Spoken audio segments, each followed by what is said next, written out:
ऋषि राज।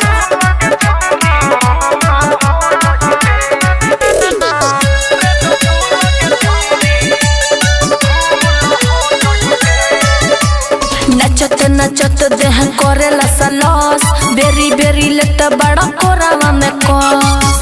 अरे तो आजा ए बाबू का हो नचत नचत देह करेला सलस, बेरी बेरी लेत बड़ा बहिया में कस। सनाई कसी करबे के तनो चोन्हा जुमा जाना पइबे। अरे तो होय सुन आउ ढोरी में डाला वाले रे डब्बू लगे छौरी कूल हो जइबे। आउ ढोरी में डाला वाले रे डब्बू लगे छौरी कूल हो जइबे।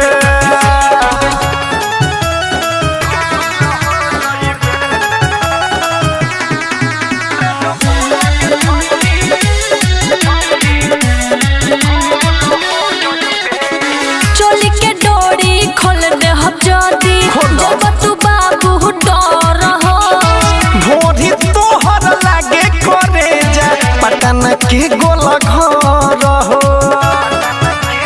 हर तो के रख चोली के डोरी खोल दे हम जदी, जब तू बाबू डर हो।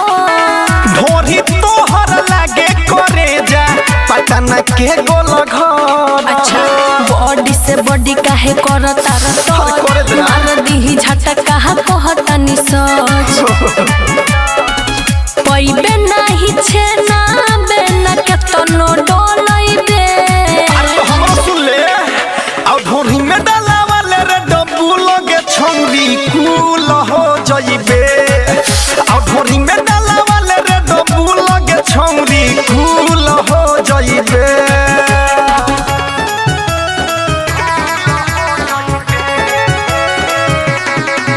सौरभ डिजिटल रिकॉर्डिंग स्टूडियो एक नीति से रतन रतन से रख संभारी अपन चाल के। कोरा में आजा दिल में समा जा चुमे दो अपन गाल के।